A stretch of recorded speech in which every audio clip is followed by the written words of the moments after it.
안녕하세요.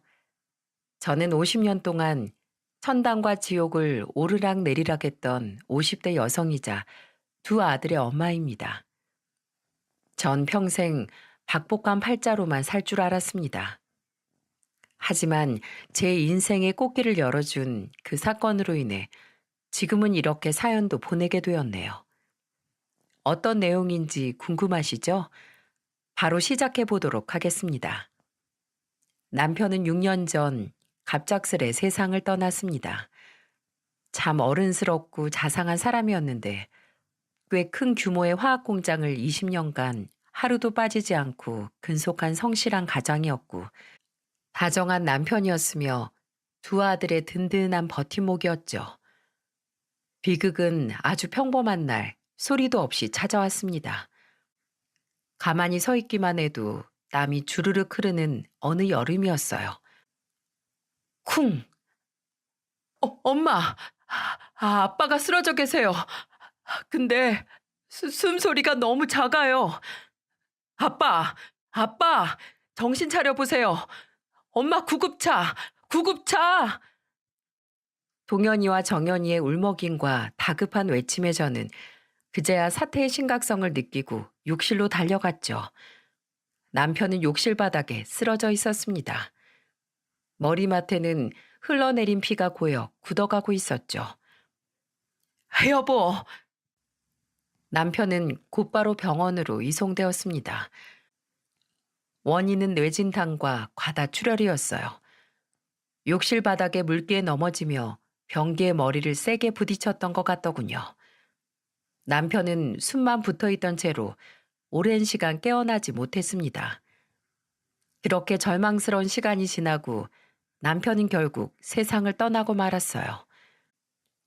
남편은 그 전날 남편이 다니는 화학 공장에 화재가 나 며칠 동안 밤샘 작업을 했었는데 업무 스트레스로 인해 허망하게 쓰러져 눈을 감게 되었던 겁니다. 살아생전에 내가 좀 더 잘해줄 걸, 사랑한다고 한마디라도 더 해줄 걸, 내 남편으로 태어나줘서 한 번이라도 감사하다고 전해줄 걸. 남편을 아무리 불러보아도 제 말에 응답을 해주지 않았습니다. 전 평소 남편의 유지를 받들어 결국 남편의 장기 중 심장과 간 그리고 신장은 3명의 간절한 생명들에게로 기증하기로 했습니다. 남편의 영혼을 이어받은 분들이 누구인지 그들 또한 자신들을 살린 이가 제 남편인지 알 수는 없었죠. 그래도 그들이 살다가 어쩌다 한 번씩은 자신의 생명을 기꺼이 나눠준 남편의 사후가 편안하도록 빌어줬으면 좋겠다. 꼭 그랬으면 좋겠다 하고 저는 간절한 마음으로 빌었습니다. 하지만 저의 결정을 반대하는 사람이 있었죠. 바로 첫째 아들 동현이었습니다. 엄마 미쳤어? 왜 아버지 소중한 장기를 남에게 준다는 거야? 아버지 거는 아버지 거야. 가실 때도 세상에 태어난 것처럼 그대로 가시게 해야지. 왜 엄마 마음대로 결정을 하는 건데? 난 절대 반대야. 아버지가 얼마나 아플지 고통스러울지 생각해 봤어? 만약에 내 의견 무시한다면 난 엄마 다시는 안 볼 거야. 네, 맞습니다. 동현이는 제 남편과 때론 친구처럼, 때론 맥가이버처럼 든든하고 멋있는 남편이었어요. 특히 첫째 동현이는 남편 껌딱지라고 불릴 정도로 제 아빠를 누구보다 존경하고 사랑했습니다. 그러니 받는 상처 또한 컸겠죠. 동현아, 이건 네 아빠 엄마의 약속이었어. 엄마가 잘못되든 아빠가 잘못되든 갈 때는 누군가의 새 생명을 실어주고 가겠다고. 그러니 이 엄마의 마음을 이해해주면 안 될까? 내가 그걸 어떻게 믿어? 엄마 혹시 그 사람들한테 뒷돈 받았어? 난 절대 못해. 절대 싫어. 하지만 저는 남편의 유지를 꺾을 수가 없었어요. 그러자 동현이의 방황은 그때부터 시작되었죠. 어느 날 둘째 아들 정현이가 조심스레 제게 입을 열었습니다. 엄마, 사실은요. 요새 형이 저희 중학교 애들한테 돈을 뜯는다는 얘기가 자주 들려요. 실제로 골목에서 같은 고등학생 형을 때리는 것도 봤고요. 형 요새 자퇴한 형들이랑 자주 어울리는 것 같더라고요. 믿을 수가 없었어요. 학교에서도 밝고 유쾌해 친구들과 활발히 어울리던 우리 동현이가 아이들에게 그런 짓을 하고 다닌다니. 단순히 저를 원망해 방황한다고만 생각했지. 그렇게까지 엇나가고 있을 거라고는 미처 생각하지 못했습니다. 삐비빅 삐빅 도어락이 해제되는 소리가 들리고 이내 동현이가 문을 열고 들어왔습니다. 술과 담배 냄새가 진동을 하더라고요. 그리고 분명 제가 눈앞에 있는데도 인사조차 않고 제 방으로 들어가려 하더군요. 저는 다급하게 동현이의 팔을 잡았어요. 동현아, 엄마랑 얘기 좀 하자. 안 놔요. 동현이는 거칠게 제 팔을 밀쳐냈습니다. 저는 움츠러들지 않고 더욱 엄한 목소리로 동현이를 타일렀어요. 동현아, 너 애들 때리고 다닌다며 언제까지 방황할래? 너, 네 아빠 보기 부끄럽지도 않아? 저는 남편이 죽은 후 처음으로 동현이에게 화를 냈어요. 적어도 남에게 해를 끼치지는 말라고 가르치며 키웠건만 이번만큼은 그냥 넘어갈 수 없다고 생각했죠. 하지만 동현이는 당황하긴커녕 오히려 저를 경멸하는 눈빛으로 노려봤습니다. 때리기만 했지 제가 걔네 뭐 죽이기라도 했어요? 엄마가 아빠를 포기한 것처럼?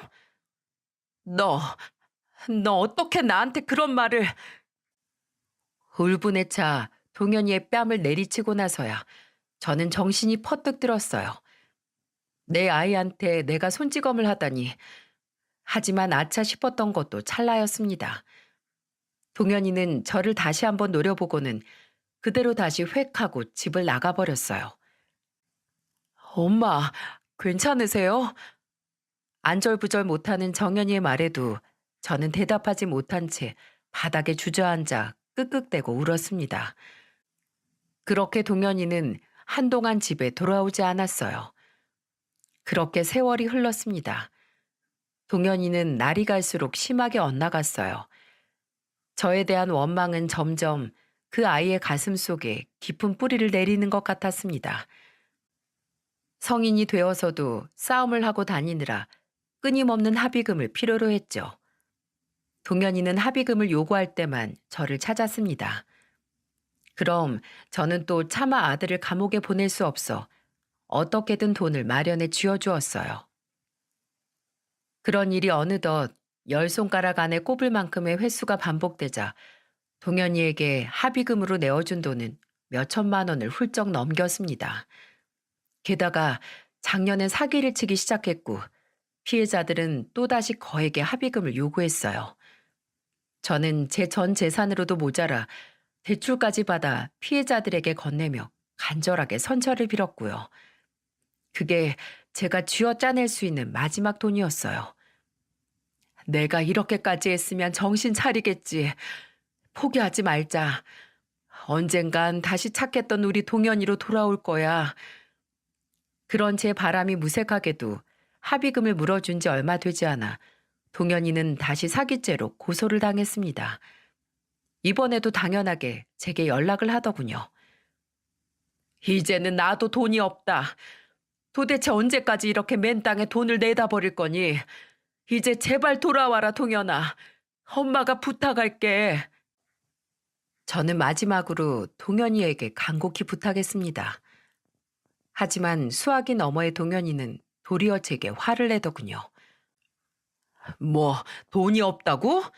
어떻게든 구해와야 될 거 아니야, 아줌마. 당신이 나한테 이러면 안 되지. 나한테서 아빠를 빼앗아 갔는데. 허탈했습니다. 저에게 빚을 독촉하는 채무자처럼 구는 동현이가 이젠 낯설기까지 했어요. 마치 제 아들이 아닌 것 같았죠. 저는 말없이 전화를 끊었고 그 뒤 동현이에게 걸려오는 전화를 모두 무시했습니다. 동현이는 합의금을 물어주지 못해 검찰에 송치되었고 재판에서 징역 2년을 받았습니다. 허나 동현이가 감옥에 간 뒤에도 피해자들은 제게 피해액을 배상하라며 소송을 걸었고 당장 돈이 없던 저는 그들을 찾아가 손이 발이 되도록 빌며 애원을 했죠. 결국 그들은 제 월급을 다달이 전부 보내겠다는 약속을 받고는 소송을 취하해 줄 수 있었습니다. 그런 저에게 유일한 희망이었던 존재가 바로 둘째 정연이었어요. 정연이는 제 만류에도 대학에 가지 않고 고등학교를 졸업하자마자 공장에 취업을 했어요. 그리고 최소한의 생활비를 제외한 월급의 80%가량을 다달이 저에게 보냈어요. 그 돈이 형의 합의금을 갚는 데 쓰이고 있는 걸 알면서도 정연이는 모른 척 해주었습니다. 엄마인 저를 위해서요. 정연아, 엄마도 열심히 돈 벌고 있어. 그러니 엄마한테 월급 다 보내지 말고 적금이라도 들어서 잘 모아놔. 너도 나중에 결혼도 하고 집도 사야지. 저는 돈 모으는데 재능이 없어서요. 엄마가 모아주세요. 그럼 되겠네. 정연이는 너스레를 떨어댔지만 저는 정연이의 진심을 느낄 수 있어 더욱 미안한 마음이 들었습니다. 당시 저는 일을 다니면서도 틈틈이 학원에 다니며 공부해 간호조무사 시험에 합격했고 막 노인 요양병원에 취직을 한 직후였습니다.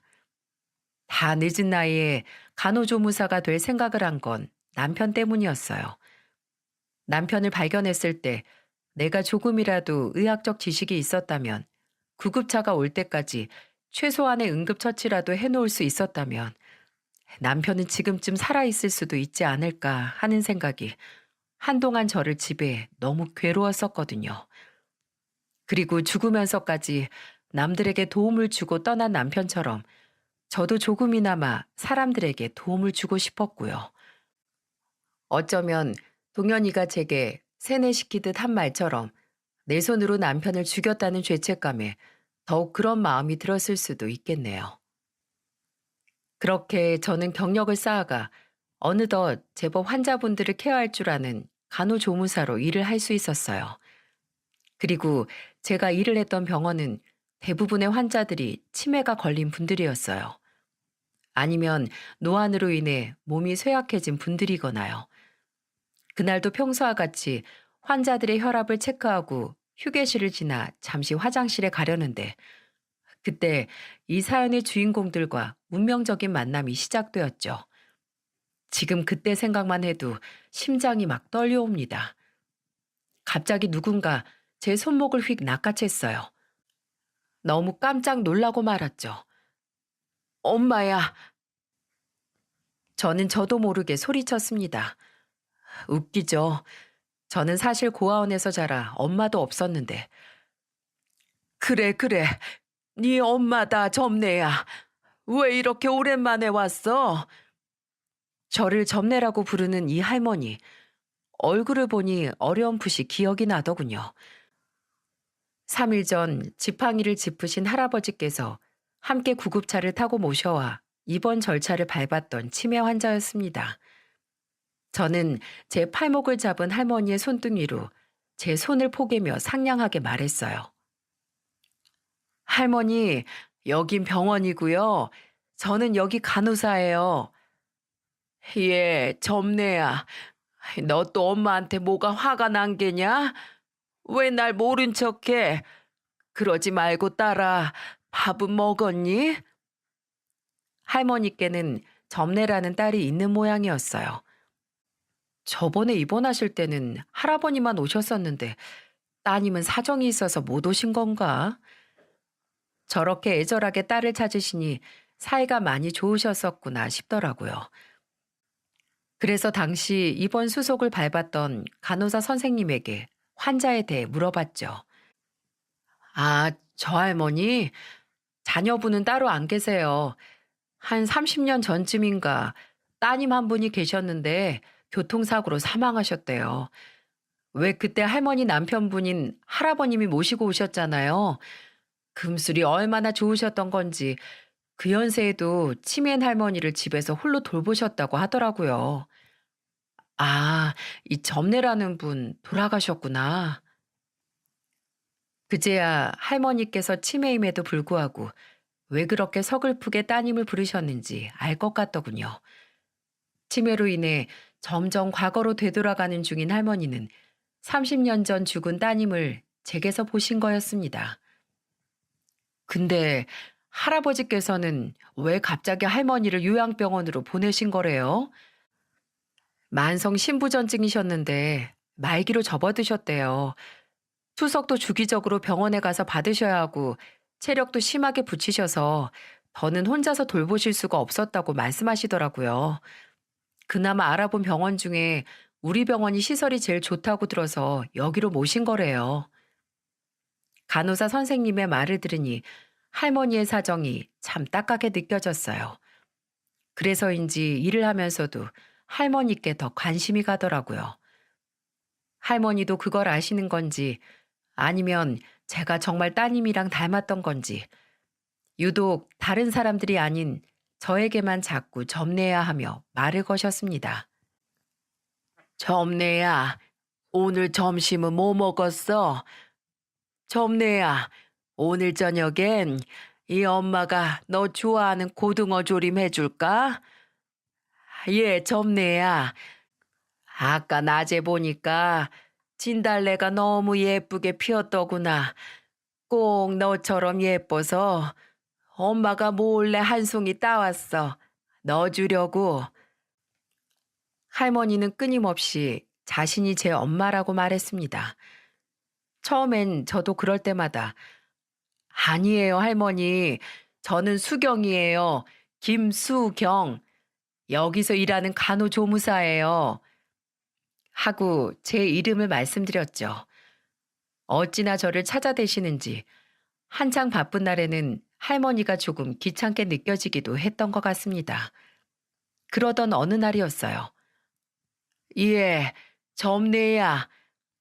여느 때와 같이 할머니는 지나가고 있는 저를 또 불러 세우셨습니다. 워낙 힘들었던 날인지라 저는 대꾸할 힘도 없었어요. 그래서 그냥 네 하고 대답했죠. 할머니는 주위를 두리번거리시더니 조심스레 제게 손짓하셨어요. 그리곤 가디건 주머니에서 뭔가를 주섬주섬 꺼내시더니 제 귓가에 대고 속삭이시더군요. 자, 이거 용돈이야. 네 아빠가 보기 전에 얼른 주머니에 넣거라. 저번 주에 너 수학여행 갈 때 엄마가 용돈 많이 못 줘서 미안해. 우리 예쁜 딸 어디 가서 기죽지 말아야 할 텐데. 할머니가 제 손에 몰래 쥐어준 건 다름 아닌 꼬깃거리는 5,000원짜리 지폐 한 장이었어요. 그렇게 말씀하시며 할머니는 안쓰러운 눈빛으로 제 볼을 쓰다듬으셨습니다. 순간 저는 가슴이 너무 먹먹해져 눈시울이 붉어졌어요. 너 얼마 가져왔어? 우리 저기 가서 콜라 사 먹자. 야, 수경이 쟤한테 같이 가자고 하지 마. 쟤 고아원에서 살잖아. 돈도 없어. 과거 제 수학여행에서 반 친구들이 제게 대놓고 했던 말들이 떠올랐거든요. 그래요. 태어날 때부터 고아원에서 자랐던 저는 용돈이라고는 받아본 적이 없었습니다. 기껏해야 남편이 주는 생활비 정도랄까요? 그런데 할머님이 제게 용돈을 주신 겁니다. 그것도 엄마라는 이름으로요. 그때부터였어요. 저는 할머니가 살아계신 동안 점례가 되기로 했습니다. 할머니뿐만 아닌 저 자신을 위한 일이기도 했고요. 제가 점례로 불리는 동안은 제게도 엄마가 있는 것 같은 기분이었거든요. 저는 점점 더 병원에 출근하는 일이 즐거워졌고 퇴근 후에도 혹은 출근 전에도 심지어 쉬는 날마저 할머니를 만나러 가곤 했습니다. 평생 단 한 번도 불러보지 못했던 엄마를 쉴 새 없이 부르는 일은 정말 제게는 과분하고도 행복한 일이었어요. 평소처럼 오프임에도 불구하고 할머니를 보러 병원에 찾아간 날이었습니다. 엄마, 저 왔어요. 아, 자네가 바로 점례로구먼. 할머니의 병실로 들어가니 남편인 할아버지께서 병문 안을 와 계시더라고요. 할머니께서는 곤히 잠에 들어 계셨습니다. 저는 엄마라고 당연하게 부르며 들어간 것이 할아버지에게 뭔가 들킨 것 마냥 창피해서 할아버지의 시선을 마주치지도 못하고 땅을 보며 인사를 했죠. 아, 안녕하세요. 저는 여기서 일하는 간호조무사인데 할머니께서 저를 점례라고 부르셔서 그냥 적적하실까봐 제가 진짜 엄마라고 생각하는 건 아닌데요. 굉장히 제가 횡설수설했죠. 저도 저때 제가 정말 뭐라고 말한 건지 지금 생각하면 웃음이 나네요. 그런 제 모습에 할아버지는 다 안다는 듯 웃으시며 속삭이셨습니다. 집사람이 자고 있으니까 우리 나가서 이야기 좀 나눌까요? 그렇게 저와 할아버지는 휴게실로 나와 어색하게 마주 앉았어요. 아니, 어색한 건 저 혼자였지만은요. 우리 집사람이 매일 전화할 때마다 우리 점내가 오늘은 점내가 하길래 아가씨 얼굴을 한번 꼭 보고 싶었어요. 듣던 대로 아주 미인이군요. 저랑 매일 이야기하던 걸로 모자라 전화로도 제 이야기만 하셨다니 속으로 괜히 기분이 좋았어요. 할아버지께서 진짜 점내 이야기를 꺼내자 그런 생각을 한 제 자신이 바로 부끄러워졌지만은요. 우리 점내가 사고로 죽었을 때 너무 갑작스러운 일이라 나도 집사람도 큰 충격을 받았지. 그때 그 충격 때문인지 집사람은 조기 치매가 오기 시작했지요. 게다가 밥도 잘 챙겨 먹지도 않으니 몸은 점점 쇠약해지고 실어증 걸린 사람처럼 거의 말도 없고 기력도 없던 집사람이 아니 그런 사람이 병원에 오고서 다시 활기를 찾았어요. 비록 치매가 나아진 건 아니지만 젊은 시절처럼 내게 제잘되는 모습이 정말 얼마만인지 내 눈물이 다 나더라고요. 다 아가씨 덕분이에요. 정말 고마워요. 아니에요, 어르신. 제가 한 일이 뭐 있나요? 오히려 저는 갑자기 목이 메어 말을 멈췄습니다. 영문 없이 눈물이 그렁그렁해진 제가 의아할 법도 했건만 할아버지는 참을성 있게 제가 다시 입을 열기를 기다려 주셨어요. 저는 간신히 다시 말을 이었죠. 저는 고아원에서 자라서 한 번도 엄마도 아빠도 가져본 적이 없었거든요. 그래서 너무 좋았어요. 저한테 딸이라고 자신이 제 엄마라고 불러주셔서요. 비록 제가 아닌 저에게서 점례라는 따님을 보셨던 거라도요. 저는 약간의 비참한 심정이 들었지만 숨김없이 제 솔직한 심정을 할아버지께 전했습니다. 왜인지 할아버지께는 그래도 될 것 같은 마음이 들었거든요. 제 예상처럼 할아버지는 그런 제 마음을 따뜻하게 품어주셨습니다. 죄인처럼 고개를 수그리고 있는 제 손등을 할아버지는 자신의 손을 올려 꼭 쥐어주셨어요. 아까도 말했잖아요. 집사람이 밝아진 건 다 아가씨 덕분이라고. 그 사람에게 잃었던 딸을 찾아주었는데 이렇게 고마운 일이 또 있을까요? 나는 오히려 새로운 딸이 생긴 것 같아 가슴이 벅차요. 우리 종종 이렇게 보도록 해요. 그리고 내 염치 없지만 앞으로 집사람이 얼마 남지 않은 시간 동안만이라도 지금처럼 딸이 되어줄 수 있을까요? 이 늙은이가 부탁할게요. 할아버지께서는 간절한 눈빛으로 저를 바라보며 부탁하셨어요. 저는 감사한 마음에 그러겠노라고 할머니는 이미 제 엄마나 다름없다고 대답했죠. 그렇게 엄마 딸 사이로 할머니와 사이좋게 지내기를 8개월, 활기를 찾으셨던 만큼 할머니가 건강해질 거란 희망과는 다르게 할머니는 치매가 심해지며 점점 기력을 잃어갔습니다.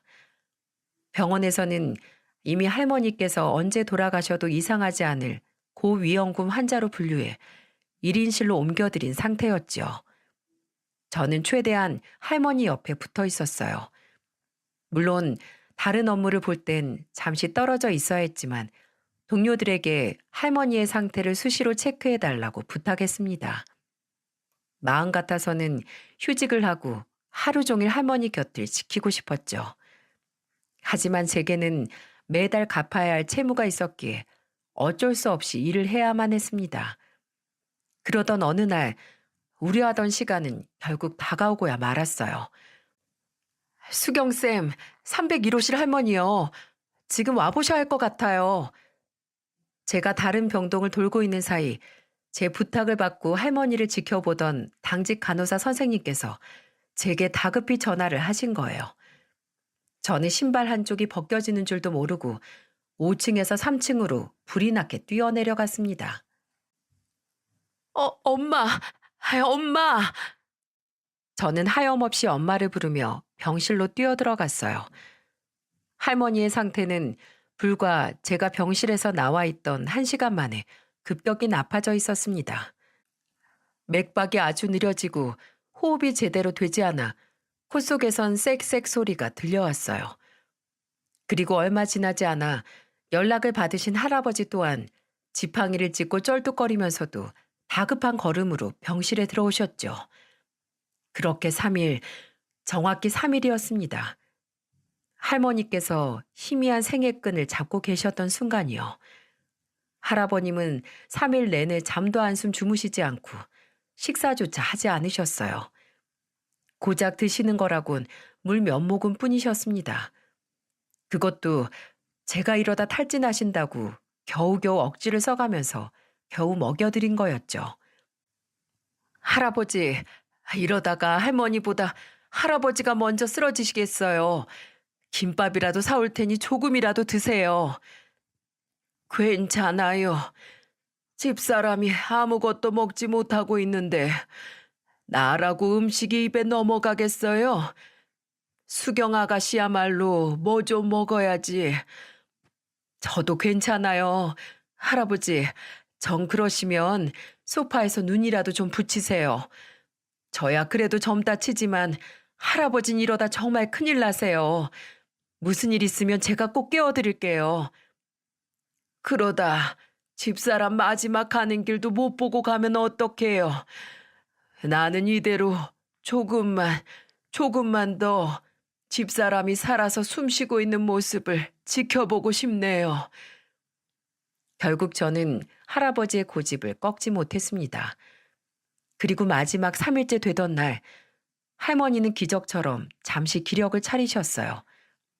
그리고 양손에 각각 저와 할아버지의 손을 잡으시고는 마지막 인사를 나누셨습니다. 영감, 왜 그렇게 얼굴이 상했소? 아주 폭삭 늙으셨구먼. 나중에 하늘에서 만나도 내 알아보지도 못하겠소. 나 먼저 가도 밥 잘 먹고 아주 천천히 오세요. 할머니는 생이 꺼져가는 와중에도 할아버지를 향해 희미하게 미소를 지으며 농담을 던지셨어요. 그리고는 미약하게나마 고개를 돌려 저를 보고 말씀하셨죠. 예, 점례야. 내가 네 이름을 촌스럽게 지어서 네가 참 싫어했는데 끝까지 이름을 바꿔주지 못해서 미안하구나. 점례, 네 이름은 말이야. 너희 외할아버지께서 직접 지어주신 거라. 너를 부를 때마다 네 외할아버지 생각이 나서 내 차마 바꿔주지 못했단다. 엄마가 미안하다. 그게 마지막이었어요. 이름을 촌스럽게 지어줘서 미안하다는 말.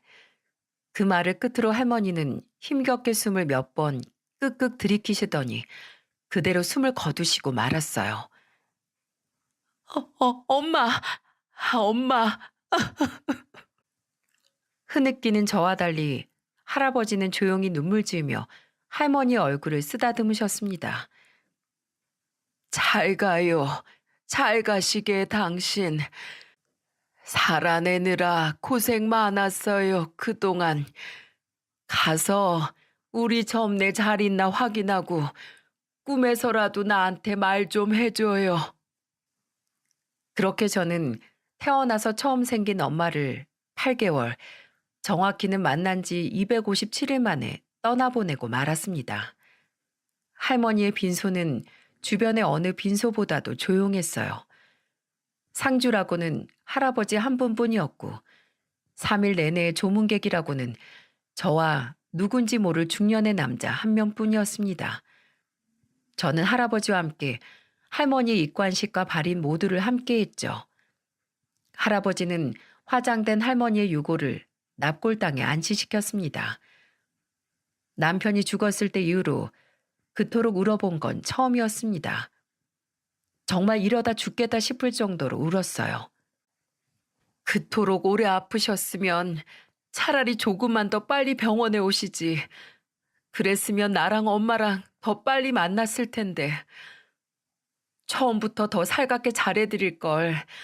병원에만 있을 게 아니라 모시고 나들이도 다녀오고 이곳저곳 더 추억을 만들어 드렸어야 했는데 왜 그러지 못했을까? 왜 이렇게 내 곁에 짧게 머물다 가신 거예요, 엄마? 허무맹랑한 생각도 해보고 괜한 원망도 해보았지만 이미 시간은 흘렀고 할머니는 돌아가셨는데 그게 다 무슨 소용일까요? 발인이 끝난 후 저는 할아버지를 댁까지 모셔다 드렸습니다. 병원 기록으로 주소를 알고는 있었지만 할아버지를 혼자 찾아뵐 일은 없었던 터라 직접 와보는 건 처음이었어요. 조심히 들어가세요, 할아버지. 저 자주 올게요. 내일도 모레도요. 저는 할아버지께서 혹여 극단적인 선택이라도 하실까 걱정이 되어 말했습니다. 할아버지는 그저 웃으시더니 저에게 잠시 집에 들어오지 않겠냐고 물으셨어요. 무슨 일인가 싶었지만 저는 별다른 말 없이 그러겠다고 대답하곤 할아버지를 따라 집으로 들어갔습니다. 집 내부는 쓸쓸한 분위기를 풍겼어요. 침묵이라는 단어조차 무색할 만큼 집안은 삭막하고 고요했습니다. 저는 마치 오랫동안 홀로 집에 남겨져 있던 할아버지의 내면을 들여다보는 것 같아 마음이 참 무거웠죠. 오셨습니까, 어르신? 저희가 들어가자 2층에서 한 남자가 내려왔습니다. 바로 할머니의 빈소에 찾아왔던 단 한 명의 조문객이었던 그 중년 남자였어요. 다 되었나? 그럼 이리 앉지. 할아버지의 말씀에 남자는 웬 서류 봉투 하나를 들고는 할아버지의 옆자리에 앉았습니다. 그리고는 서류 봉투에서 종이를 한 장 꺼내 제가 보기 좋게 거꾸로 뒤집어 제 앞으로 밀어주었죠. 이게 뭐예요, 할아버지? 내가 말을 좀 편하게 해도 되겠나, 수경 아가씨? 그럼요, 얼마든지요. 저보다 훨씬 어른이신데요. 그래, 그럼 수경아, 너도 알다시피 나는 얼마 살지 못해. 꾸준히 투석을 받지 않으면 목습을 연명하기도 어렵고, 그마저도 조금이라도 늦었다 싶으면 그대로 비명 횡사할 수도 있지.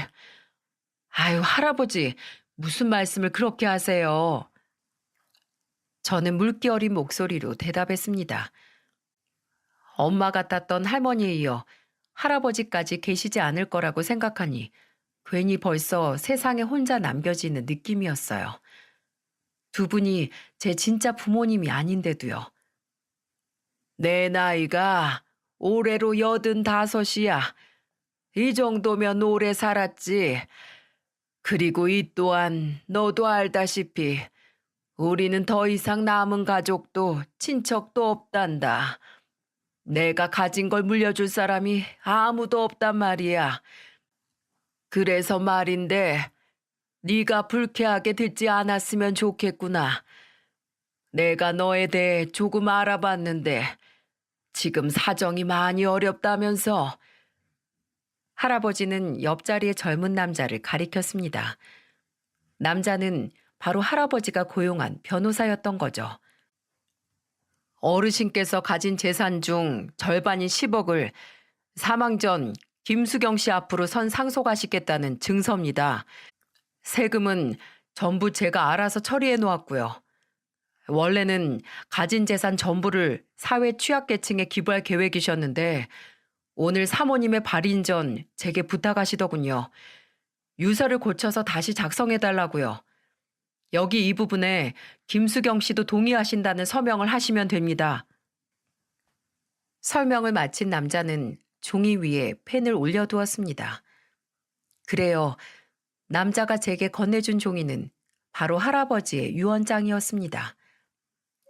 할아버지, 아무리 제가 사정이 어려워도 이런 큰 돈을 받을 순 없어요. 10억이라니 제겐 상상도 못할 만큼 큰 금액이었어요. 저는 유언장을 읽어보지도 않고 할아버지의 제안을 거절했습니다. 내가 정말 수경이 너한테 고마워서 그래. 우리 집사람을 마지막까지 편하게 보내줘서. 그건 정말로 제가 좋아서 한 일이라니까요. 제가 엄마에게 드린 것보다 제가 받은 것이 훨씬 많아요. 그리고 전 정말로 이런 걸 원해서 엄마에게 잘한 게 아니에요, 할아버지. 대가를 바란 게 아니라고요. 안다, 알어.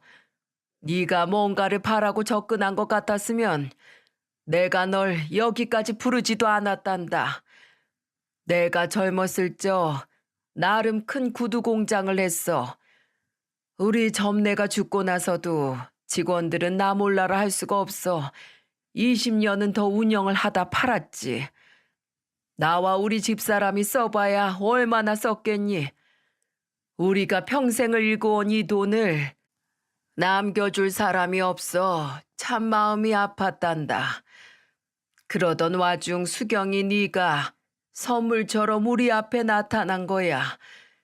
수경아, 내 아내에게 딸이었으면 나에게도 딸 아니겠니? 너만 괜찮다면 나도 짧게 남은 생에 잠시나마 네 아버지가 되고 싶구나. 할아버지의 눈가는 이제 촉촉하게 젖어 있었어요. 아마도 죽은 딸 점례를 떠올리신 거겠죠. 저에게 남은 삶 동안 아버지가 되어주고 싶으시다니. 저는 정말이지 붉어지는 눈시울을 막을 방법이 없었습니다. 할아버지, 저야 감사한 일이지만 그래도 네가 좋다면 됐다. 할아버지가 뭐냐 이 녀석아. 아버지라고 불러다오 딸아. 우선 네가 어떻게든 살아야 하지 않겠니? 이 돈으로 일단 숨통을 튀거라. 이 애비의 부탁이다. 네가 무탈해지는 모습을 보여다오. 그래야 집사람에게도 내 나중에 만나면 할 말이 있을 것 아니니. 할아버지의 단호하면서도 부드러운 제안을 저는 못 이긴 척 받아들였어요. 정말 감사해요. 아니, 아버지. 이 은혜는 정말 두고두고 갚을게요. 나 원참 그럴 필요 없다. 원래 부모 자식 간엔 그런 말 하는 거 아니다, 요 녀석아. 부모 자식 간에라는 말, 그 말이 정말이지 제 마음을 울렸습니다. 그 이후 저는 동현이의 피해자들에게 남은 피해 보상금을 전부 갚았고 동현이에게 마지막 기회를 주자는 마음으로 면회를 갔죠. 어떻게 지내고 있니, 아들? 아줌마가 그런 큰 돈이 어디 있어서? 이야, 역시 내가 돈줄 하나는 잘 뒀다니까. 그렇게 비꼬지 말고 동현아.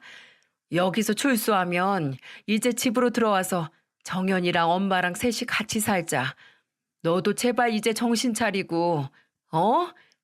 제대로 된 직장에 들어가서 정직하게 일하고 주말엔 셋이 모여서 맥주도 한잔하면서 엄마에 대한 원망이 남았다면 같이 부대끼고 살면서 그렇게 천천히 풀어나가자. 어? 너 자신을 망가뜨리는 일 이제 그만하자 우리. 저는 정말 한마디 한마디에 간절함을 꾹꾹 눌러담아 동현이에게 말했습니다. 정말 내가 주는 마지막 기회야, 동현아. 제발, 제발 좀 알았다고 대답해줘. 그러나 저의 간절한 바람과는 다르게 동현이는 전혀 변하지 않았더군요. 제 간절한 말은 결국 아들의 귓가 근처도 간지럽히지 못했나 봅니다. 그럼 아줌마, 아니 엄마, 일단 나 좀 여기서 꺼내줘봐. 어? 아주 답답해 죽겠어. 그 큰 빚을 다 갚을 정도면 돈이 어디서 좀 생긴 거 아닌가? 그치? 나 좀 보석금으로 풀려나게 손 좀 써줘. 비열한 눈동자에 이채를 띤 동현이는 이미 제가 억지로 돌려 세우기엔 너무 멀리 가버린 것 같았어요. 저는 동현이에게 마지막 인사를 했어요. 그리고는 몸을 돌려 교도소를 빠져나왔습니다. 그리고 남은 재소 기간 동안 두 번 다시 동현이를 찾아가지 않았죠. 엄마, 엄마, 그냥 가? 나 좀 여기서 빼내달라고. 아이씨. 전 동현이의 마지막 외침에도 무시하고 속으로 다짐을 했네요. 이제 됐어. 나는 할 만큼 한 거야. 여기서 동현이를 위한답시고 돈으로 해결해줘봤자 오히려 저 애를 더 악질로 만들게 될 거야. 그렇게 다시 서울로 돌아가는 길에 참 할아버지가 보고 싶었습니다. 할머니가 돌아가신 후 매일을 찾아뵀는데 전날은 병원 일이 너무 바빴고 오늘은 교도소에 오느라 미처 찾아뵙지 못했었거든요.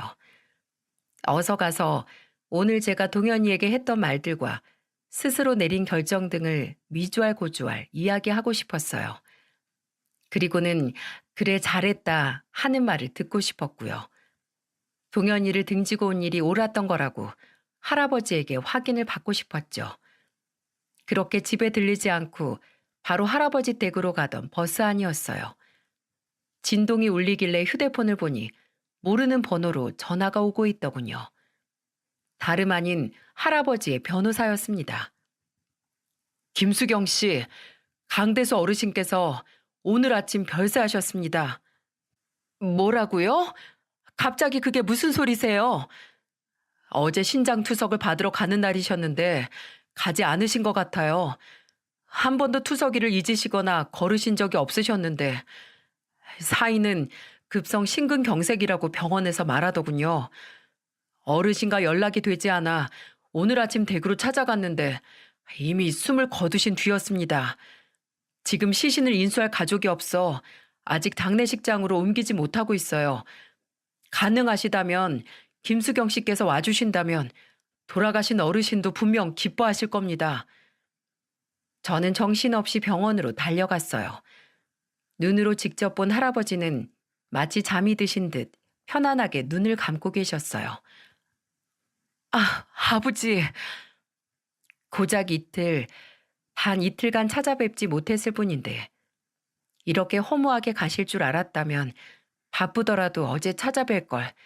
그까짓 일이 뭐라고. 저는 뒤늦은 후회가 밀려들어 가슴을 세게, 더 세게 내리쳤습니다. 김수경 씨, 그만하세요. 어르신께서 지켜보고 계시지 않습니까? 우리 편하게, 어르신 마음이 편안하도록 조용히 보내드려요. 평생을 소갈이하며 힘들게 살아오신 분 아닙니까? 변호사는 그런 제 팔을 붙잡고 말리며 달래주었습니다. 그렇게 할아버지가 모셔진 병원의 장례식장에서 저는 이번엔 조문객이 아닌 상주의 자격으로 3일 동안 빈소를 지켰어요. 변호사 또한 이번엔 3일 내내 그리고 발인까지 함께 자리를 하였죠. 발인을 마치고 돌아오던 중 저는 문득 의문이 들어 변호사에게 물었습니다. 근데 아버지께선 10년 전까지도 공장을 운영하셨다고 하셨지 않나요? 아무리 가족이 없기로써니 아버지 아래서 일하시던 분들이 왜 엄마 장례식 때도 그렇고 아무도 오지 않은 거죠? 화환조차 하나 없었고요. 회사를 팔고 나오실 때 어르신은 주위 분들과 연락을 모두 끊으셨습니다. 번호도 바꾸셨고요. 그 뒤로 두 분 다 아무하고도 교류를 하지 않고 오로지 서로만 의지한 채 살아오셨어요. 어르신의 오랜 변호사였던 저를 제외하고는요. 아니, 도대체 왜요? 점례, 점례는 제 어릴 적 친구였습니다. 아무튼 이전에 알았던 사람들을 보면 자꾸만 점례가 생각나 괴로웠다고 말씀하시더군요. 두 분이 평생을 가슴에 묻고 살아온 딸 점례, 그리고 저와 부모님을 만나게끔 해준 그분 강점례, 얼굴도 모르는 그분을 떠올리며 저는 감사하고 또 감사했습니다. 그리고 세 사람이 지금이라도 저 세상에서 서로 조우했기를 간절히 바래보았습니다. 바래다 주셔서 감사해요. 잘 지내세요, 변호사님. 그동안 감사했습니다. 수경 씨, 이거 받으세요. 이게 뭐죠? 변호사는 웬 편지 봉투 하나를 내밀었습니다. 봉투 겉면에는 내 딸 수경이에게라고 쓰여 있었어요. 어르신이 돌아가시기 직전 쓰신 편지입니다. 식탁 위에 올려져 있더군요. 그럼 저는 이만 가보겠습니다. 변호사는 여느 때와 같이 고개를 꾸벅하고는 돌아갔습니다. 3일간 빈소를 지키며 잠도 제대로 자지 못했건만 집에 들어가서도 잠은 오지 않더군요. 저는 옷도 갈아입지 않고 침대에 기대어 앉았어요. 그리고 할아버지가 남기신 편지 봉투를 열어보았죠. 마음으로 낳은 내 딸 수경이에게. 수경아, 내가 이리 너를 이름으로 부른 날이 너무도 짧아 참으로 아쉽다. 조금만 더 널 일찍 알았더라면 네가 그토록 아픔들을 겪기 전에 내가 막아주고 도와줬을 텐데 하는 허망한 생각이 자꾸만 들어 내내 마음이 편치 않았단다. 내 아내의 말년에 기적처럼 나타나 우리의 딸이 돼주어 진심으로 고마웠어. 우리 점내가 살아있었다면 꼭 너만큼 곱고 선하게 자랐겠지 하며 오랜만에 가슴에 묻어두었던 점내를 추억할 수도 있었지. 혹시 네 삶에서 처음 생긴 엄마가 한 번도 네 이름을 수경이라고 부르지 못하고 점내라고만 부르다 떠난 것에 상처를 받진 않았니? 그것 또한 내가 미안하다. 하지만 아내도 분명 마음속 깊은 곳에서는 네가 점내가 아닌 수경이란 사실을 알고 있었을 거라 생각한다. 아내가 널 아끼고 사랑하는 마음이 분명 내게도 전해졌거든. 그래도 내가 죽은 후에 집사람을 만나게 되면 한번 호되게 혼을 내놓으마. 다음에 만날 땐 점내가 아닌 수경이라고 이름을 똑바로 부르라고 말이다. 알았지? 오늘 살아가는 하루는 그 사람의 작은 인생이라고도 한다더구나. 그리고 너의 부모로 살게 해주어 영광이었단다. 부디 다음 생에서는 처음부터 우리의 딸로 태어나다오. 사랑한다. 흘러나오는 눈물을 멈출 길이 없었습니다. 제가 그분들에게 해준 것이 너무도 없어서, 너무나 죄송해서, 그리고 한없이 감사해서요. 며칠 동안이나 무엇에 홀린 사람처럼 할아버지의 편지를 얼마나 반복해서 읽어댔는지 모릅니다. 사실 사연을 쓰는 지금까지도 한 번씩 꺼내어 읽기도 해요. 이제 편지의 내용이라면 하도 달달 외워 눈을 감고 쓸 수도 있을 지경이 되었죠. 문득 이런 생각도 들었어요. 이런 분들을 10년, 아니 5년만이라도 일찍 만났더라면 그런 생각이 들 만큼 정말 존경받을 사람이었습니다. 저는 아버지가 주신 돈 중 5억을 사회에 기부했습니다. 처음부터 제 돈이 아니었고 조금이나마 아버지 어머니의 유지를 받들고 싶었거든요. 병원에서 일을 하면서 남을 돕고 싶은 마음은 간절했지만 제 주제가 그럴 형편이 안 됐었기에 그동안 하지 못했던 걸 제가 처음으로 실천하던 그 순간이었어요. 그렇게 시간이 흘러 할머니와 할아버지, 아니 엄마 아버지가 돌아가신 지도 벌써 2년이 지났네요. 시간 참 빠르죠. 저는 여전히 노인 요양병원에서 일을 하고 있습니다. 예전과 지금 달라진 것이 있다면 한 분 한 분이 모두 제 아버지, 어머니 같아 더욱 지극정성으로 보살펴드리고 있다는 것이겠죠. 그리고 제게 좋은 소식이 생겼습니다. 첫 번째는 얼마 전 기증자의 유가족과 수혜자가 서로 편지를 주고받을 수 있도록 법이 개정되었어요. 아직 얼굴을 본 적은 없지만 저 글씨를 눌러 쓴 펜을 잡은 사람들의 영혼에 숨결 하나에 죽은 남편이 실려 있을 거라고 생각을 하니 마음이 참 따뜻해지더군요. 세 사람은 다행히 모두 새롭게 주어진 삶에 감사하며 현재를 충실하게 살아가고 있다고 합니다. 하늘에서 이 모습을 남편이 지켜보고 있다면 그 착한 사람은 참 만족스러워 할 거예요. 그리고 두 번째는 이건 참 적을까 말까 망설였는데요. 아버지의 변호사를 기억하시나요? 이름조차 몰랐던 그분과 제가 재혼을 하게 되었습니다. 그분 또한 오래전 자식도 없이 사별후 쭉 혼자 지내오셨다고 하더군요. 유가족과 수혜자가 연락할 수 있게 되었다며 먼저 연락이 온 건 변호사님, 즉 저의 예비 남편 정유한 씨였습니다. 남편은 먼저 가신 아버지와 어머니가 마지막으로 남겨주신 연결끈이었죠. 남편은 항상 남을 도우는 걸 자연스러운 걸로 생각했고 사회적으로 약자들에게 무료로 변호도 해주는 착한 분이었습니다. 그런 분과 자연스레 인연이 되어 이제 한 가족이 되었다니 믿어지시나요? 남편도 제가 진심으로 아버지 어머니를 대하는 모습을 보고 스스로 많은 걸 배웠다고 하더군요. 전 당연히 제가 해야 할 일을 했을 뿐이고 저보다 더 훌륭한 사람이 많은데도 말입니다. 그렇게 우리는 둘에서 하나가 되었습니다. 저의 사랑하는 아들 정연이 또한 우리를 적극 응원해 주었죠. 엄마, 이제 엄마도 새 인생 살 때가 됐어요. 하늘에 계신 아버지도 엄마가 행복해하는 모습을 보고 싶을 거예요.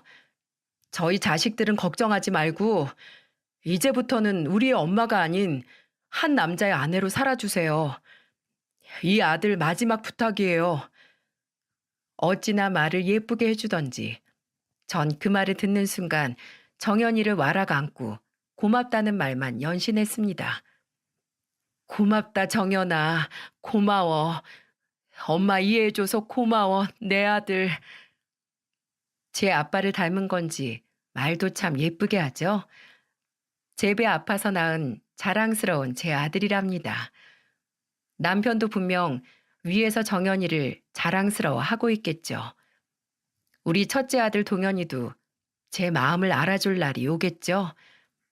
아니, 알아주지 못하더라도 우리 동현이가 이 사회에서 악의 구렁텅이가 아닌 희망찬 인생으로 살아갈 수 있었으면 좋겠네요. 하지만 더 이상 돈으로 동현이의 인생을 구제해 주지는 않을 겁니다. 스스로 자립할 수 있도록 이 어미로서 희망의 끈을 놓지 않아야겠죠. 왜냐고요? 제 자식이니까요. 기적은 사실 자연의 법칙을 어기지 않는다는 말을 어디선가 들었습니다. 처음엔 내게 왜 이런 선물 같은 기적들이 벌어졌는지 어리둥절했어요. 하지만 저도 엄마처럼 그리고 아버지처럼 누군가에게 기적이 될 수 있는 사람이 되고 싶어요. 그러려면 일단 오늘도 열심히 힘내서 살아야겠죠. 제 사연을 들어주신 여러분 모두 누군가에게 기적 같은 사람이 되셨으면 좋겠습니다. 모두에게 세상이 아름다울 자격은 있는 거니까요. 마지막으로 고아인 저에게 아버지 어머니가 되어주신 그분들에게 제 마음을 남기고 싶습니다. 엄마, 그리고 아버지, 아버지의 편지처럼 만약 다음 생이 있다면 그땐 꼭 제 친부모가 되어 저를 낳아주시겠어요? 이번 생에 다 갚지 못하는 애 그때라도 꼭 갚을게요. 살아생전 한 번도 말씀드리지 못했지만 사랑합니다. 그리고 고맙습니다. 두 분의 고귀한 사랑, 그리고 그 마음들 꼭 마음속에 되새기며 살아가겠습니다.